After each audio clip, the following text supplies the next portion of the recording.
Okay, guys, we're back out here. Not much has happened out here tonight because most of it happened where I worked. Just a couple of things real quick. That's a little elbow grease.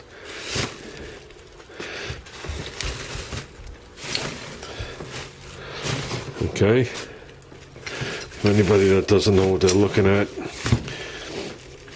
you're looking at the spindle, the knuckle, and the steering arm.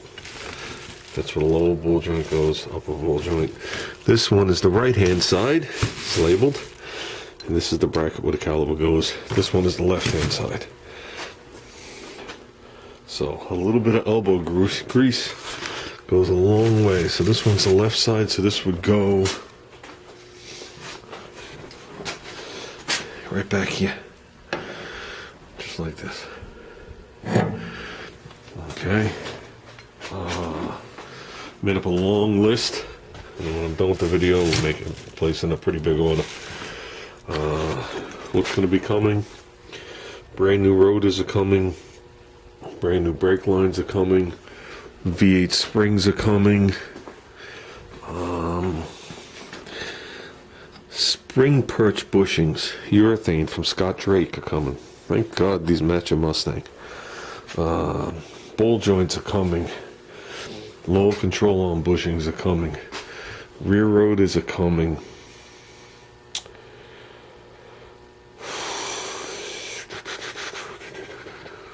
And that might be it for the first list there. I have to get a roll of NICOP brake lines, to make brake lines. Have to get a roll control, which is line lock. Master cylinder. Can't get the master cylinder. I can get the one with the bigger bore like we had in here, but I can't get the 3/4 one anywhere. It's like it's not made anymore. And the 3/4 inch bore is for manual brakes. The bigger bore is for power brakes. The masters are identical except for the bore. So either one will bolt to the firewall, except the brakes get very hard and don't work as good with the bigger bore. So I'm working on that. And I'm not going to play around with the power brakes at this point. If I get the right master, I'm just going to stay like this. Okay, Junior ordered sparkle wires. Here's one of them. I laid it on here. He ordered Moroso Supermax 11 spiral core EMI suppression, high voltage, high temperature, 11 millimeters wires. I said to him, these aren't sparkle wires, they're jumper cables. So, yeah. Basically what it is I think it's like an 8 millimeter wire, and then they put another fiberglass insulation around it, and then another silicone jacket, if I understand it correctly from what I read.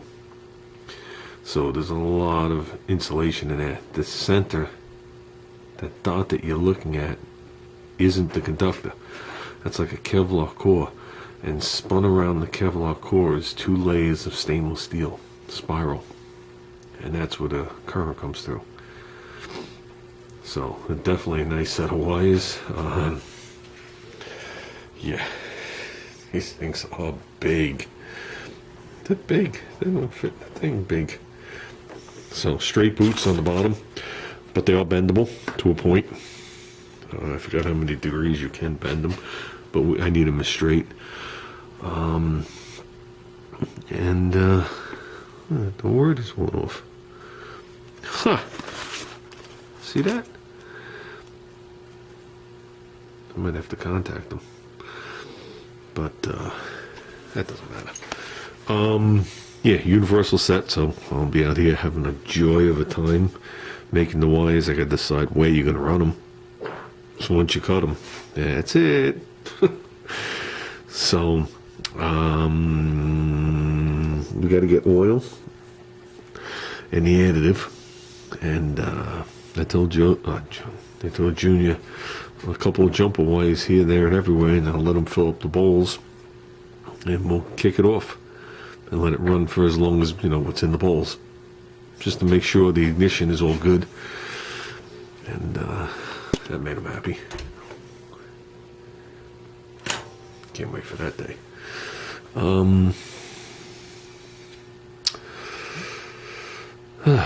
So with that said, I think that's about it. I think I'm going to call it. And I'm going to head back in the house. It's supposed to be rainy for the next couple of days, so we will be out here. Like I said, we're just going to jump around. I got parts from front to rear of this car to work on. I would love to not have the door on this car, but that's not going to happen. But really my goal is to get this thing back on its wheels so I can put it on its dolly so I can push it to one side. Then I can wire it, plumb it, and do everything I want to do with it. With it like this, everything's pretty much useless. So like I said, you're going to see me doing a bunch of things. There's going to be no rhyme or reason to what I do. I got to jump under there. I got his shocks I got to throw in the back. And I'm going to get that rear end cover off. But I don't want to take it off until I get the other one to paint it. Maybe this weekend we'll definitely black out the wheel wells. And I got to paint the bottom sides of these frame rails. We'll do that with a little sponge roller and some satin black paint. That's the best way to do it. It'll be blacked out. There is one broken bolt in the stabilizer bar that Junior broke when he was disassembling the car, and he swears that he over tightened it and snapped it. That he had the ratchet the wrong way and he just hung on it and it broke. And then he realized when he went to take the next one out that he had the ratchet the wrong way.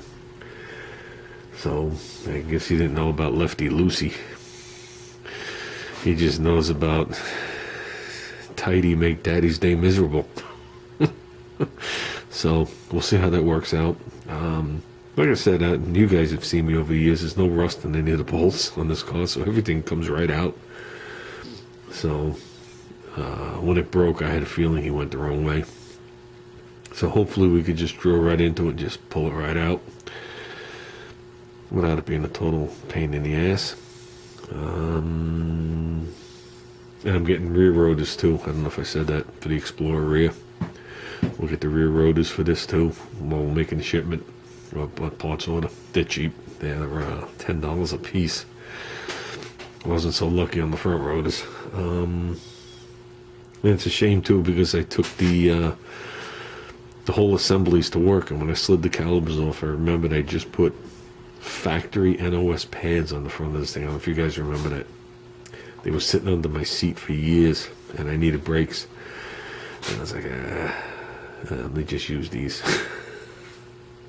And boy, do I want to use them again. I don't even know if they have 500 miles on them. So, with that said, guys, we're going to detail these out just a little bit. Nothing stupid crazy. You got to understand, a lot of this stuff you're going to see, because with the skinny wheels and the offset of the wheels, you're going to see the brake rotors. I remember that from my wagon, and this is basically the same front end as what was originally my wagon. It's the same wheels. So, like I said to Junior, these are grade 8 bolts, but they're coated with some black stuff on there, so we're good to go. I told Junior, maybe we'll just shoot everything, all this stuff here as like a cast iron. We'll do the upper and lower control arms just satin black.